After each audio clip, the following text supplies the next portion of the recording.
परिचय। अंकिता, जैसा कि हम जानते हैं कि पौधों को पानी की आवश्यकता होती है। विल्टेड पत्तियां फिर से हरी हो जाती हैं जब उनकी जड़ों में पानी डाला जाता है, जिसका मतलब है कि पानी पत्तियों तक ऊपर पहुंच जाता है। हाँ, हमने ये भी सीखा है कि प्रकाश संश्लेषण के लिए पत्तियों को पानी की जरूरत होती है। इसी तरह पत्तियों में उत्पादित खाद्य में पौधे के अन्य हिस्सों, तनों, जड़ों, फूल और फलों में भी पहुंच जाता है। इसे पहुंचाने की प्रक्रिया ऊतकों द्वारा की जाती है। हाँ अंकिता, इसी तरह पशुओं में आंत द्वारा अवशोषित भोजन शरीर के सभी भागों के लिए होता है। फेफड़ों में अवशोषित ऑक्सीजन शरीर की हर कोशिका तक पहुंचती है। कोशिकाओं में उत्पादित कार्बन डाइऑक्साइड उन्मूलन के लिए फेफड़ों में लाई जाती है। एकदम सही माधुरी, ऐसे सभी कार्य परिवहन प्रणाली के परिणाम हैं। तो आओ अपने इस अध्याय में परिवहन प्रणाली के बारे में विस्तार से चर्चा करें।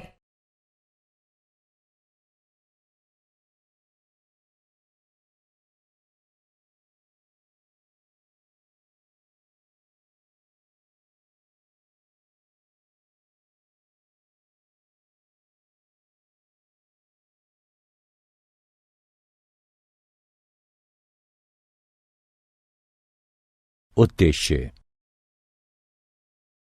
इस पाठ के अंत में आप निम्न करने में सक्षम हो जाएंगे: पौधों और पशुओं की जरूरतों के परिवहन की प्रणाली जानना, अणुओं जैसे के प्रसार की गति के तंत्र का पता लगाना, असमस और सक्रिय परिवहन को समझना, पहुंच के जरिए रक्त की महत्ता को समझना, मानव हृदय की संरचना और कार्य को जानना, रक्त की संरचना को समझना, धमनियों, शिराओं और केशिकाओं को समझना, प्रमुख रक्त समूहों और ब्लड ट्रांसफ्यूजन के समूह के मिलान को समझना, संचार प्रणाली के विकारों का पता लगाना, पौधों में जाइलम और फ्लोएम की संरचना और कार्य का पता लगाना,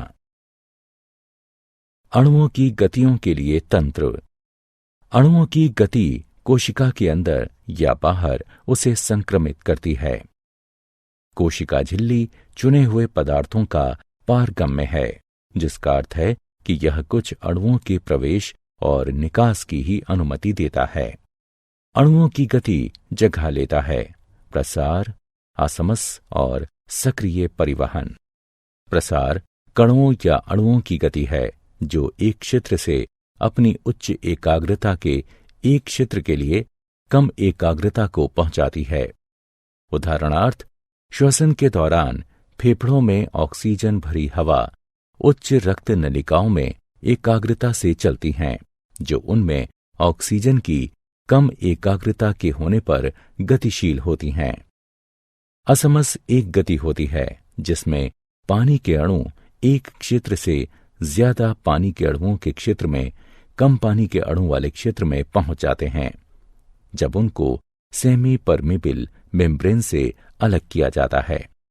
सेमी परमिबिल मेम्ब्रेन का अर्थ एक मेम्ब्रेन यानी झिल्ली से है, जो कुछ अणुओं जैसे पानी के अणु के माध्यम से गुजारते हैं, लेकिन कुछ अन्य बड़े अणुओं के लिए नहीं।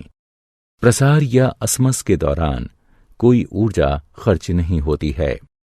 सक्रिय परिवहन अणुओं की गति होती है जो एकाग्रता ढाल के खिलाफ होते हैं, जो ऐसे क्षेत्र से जहां पर एक क्षेत्र से दूसरे क्षेत्र में उच्च एकाग्रता वाली जगह पर पहुंचाता है। सक्रिय परिवहन में ऊर्जा की आवश्यकता होती है।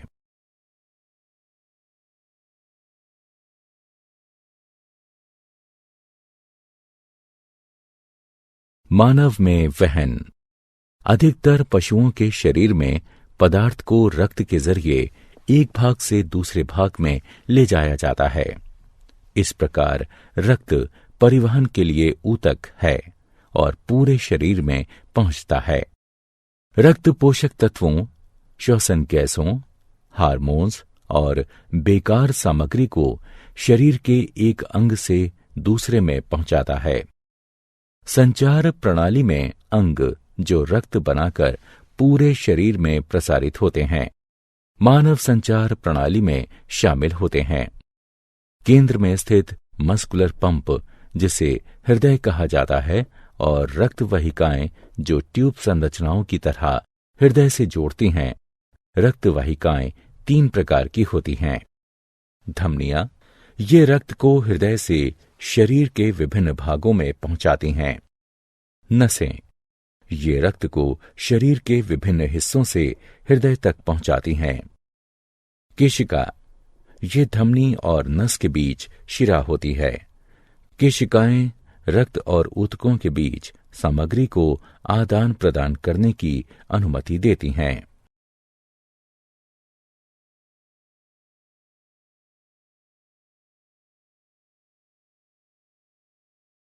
मानव हृदय संरचना।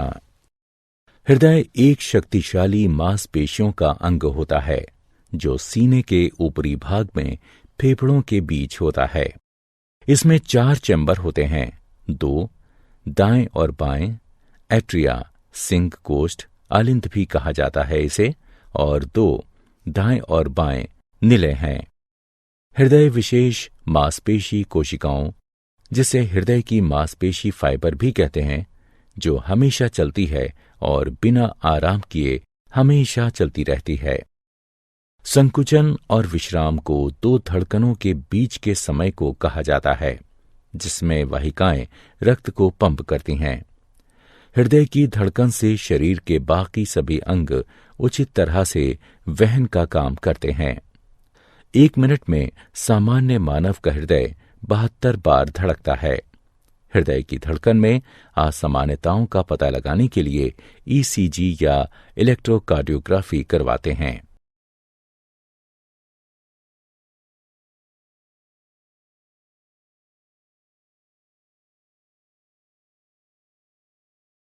मानव हृदय के कार्य। अशुद्ध रक्त में ऑक्सीजन कम होती है और कार्बन डाइऑक्साइड अधिक होती है, और शुद्ध रक्त में पूर्ण ऑक्सीजन होती है। एक बड़ी नस शिरा नसों के माध्यम से अशुद्ध या विऑक्सीजनित रक्त को शरीर के सभी हिस्सों से इकट्ठा करती है और दायां आलिंद को खाली कर देती है। फेफड़ों से एक ही समय में नस में बायां आलिंद ऑक्सीजन से रक्त लाता है। इस समय हृदय के सभी 4 कक्ष आराम कर रहे होते हैं। फिर कोष्ठ और अशुद्ध रक्त दायां आलिंद से प्रवेश करते हैं और बायां आलिंद से शुद्ध रक्त बाएं निलय में प्रवेश करता है। हृदय के भीतर वाल्व रक्त को वापस बहने से रोकते हैं। अगले निलय काम करते हैं, जबकि कोष्ठ आराम करते हैं। रक्त शुद्ध होने के बाद 2 फुफ्फुस धमनियों के माध्यम से दाएं निलय से फेफड़ों को जाता है। बाएं निलय से ऑक्सीजन से भरपूर रक्त पंप होकर बड़ी धमनी में जाता है, जिसे महाधमनी कहते हैं। यह ऑक्सीजनित रक्त शरीर के सभी हिस्सों में वहन करता है।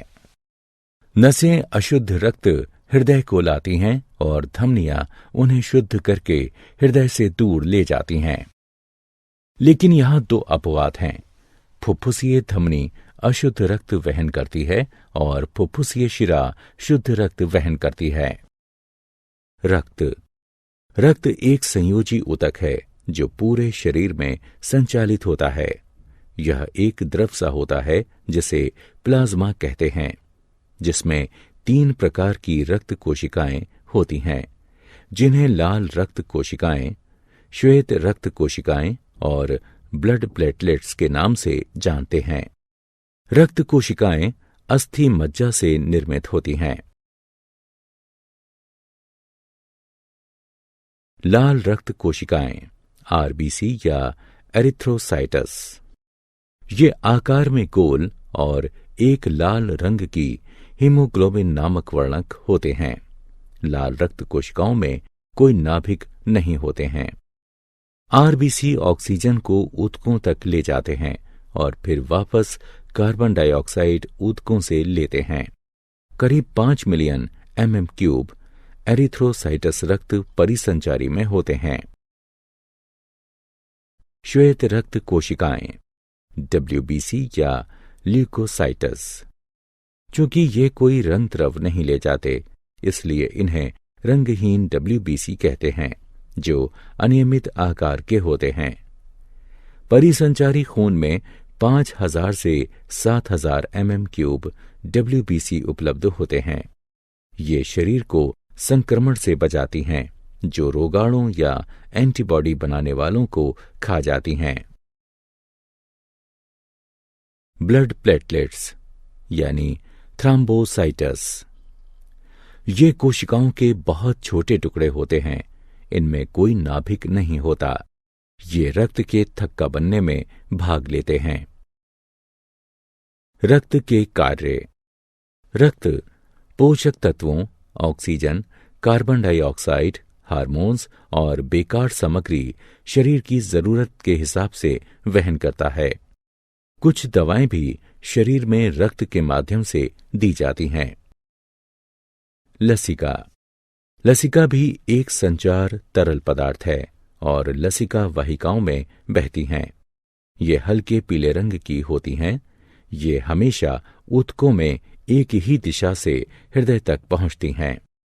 कोशिकाओं को लिम्फोसाइट कहते हैं, जिनमें लसिका होती है और शरीर को संक्रमित होने से बचाती है।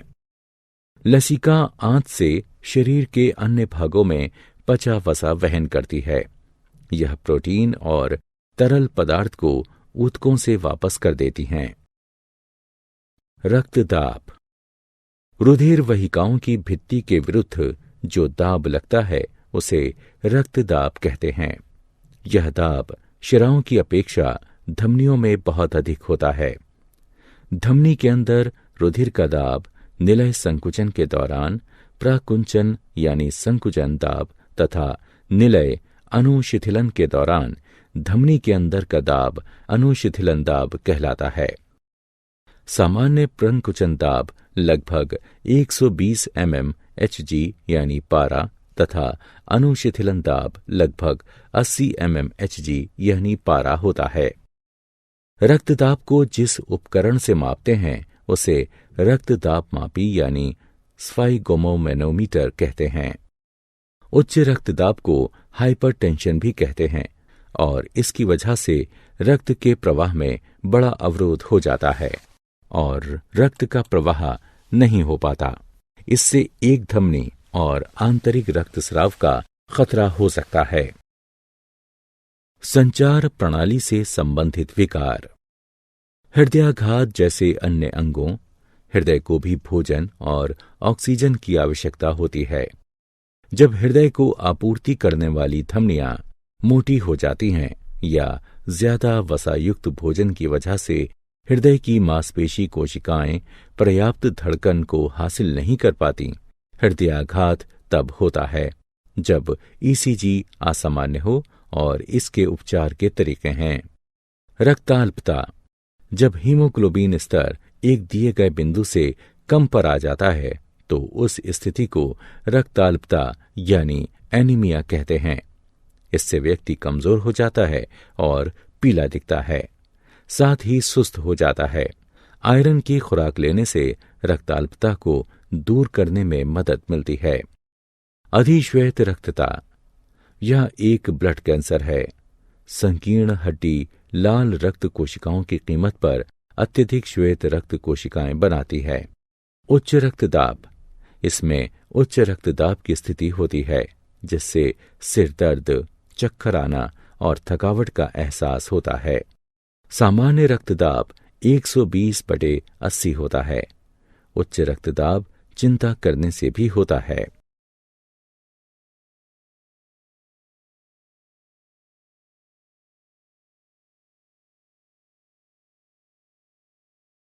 पादपों में परिवहन। पानी का परिवहन पादपों की जड़ों को पानी और खनिज मृदा से हासिल होता है। हमने पहले भी सीखा है कि पानी जड़ों से पत्तियों को ऊतकों, जाइलम और फ्लोएम द्वारा प्रकाश संश्लेषण की क्रिया से उनकी आवश्यकता की पूर्ति करता है। ट्रेकीट और वाहिकाओं, जो जाइलम की निर्जीव कोशिकाएं होती हैं, पानी को जड़ से लेकर मृदा से पत्तियों तक पहुंचाती हैं। खाद्य सामग्री का परिवहन पादप के अन्य भागों में पत्तियों से पहुंचता है, उसे ट्रांसलोकेशन कहते हैं। यह सामग्री फल, स्टेम या जड़ों में संग्रहित की जा सकती है। जल का परिवहन। पानी और खनिजों को जब ऊंचाई की ओर गुरुत्वाकर्षण के विरुद्ध चढ़ाना होता है तो ऐसा वाष्पोत्सर्जन के द्वारा होता है। वाष्पोत्सर्जन एक प्रक्रिया है जिसमें पानी वाष्प के रूप में पत्ती की सतह से जाता है, जिसे रंध्र कहते हैं।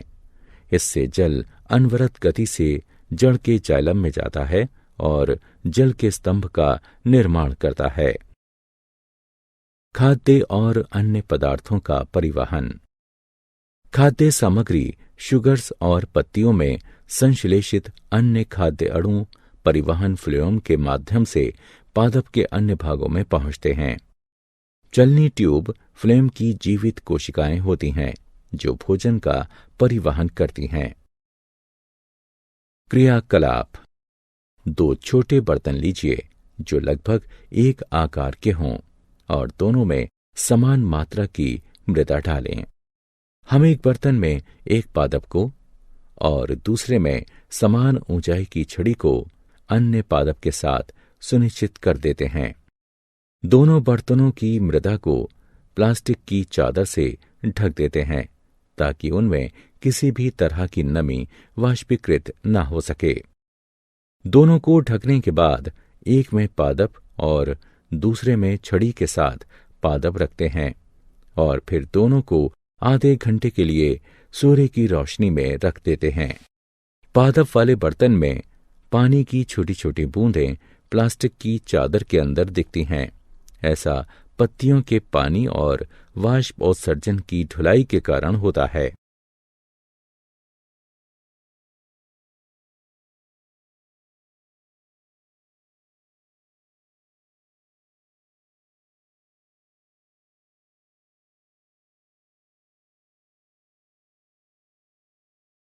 क्या आप जानते हैं हीमोग्लोबिन की मात्रा पुरुष और महिलाओं में भिन्न भिन्न होती है।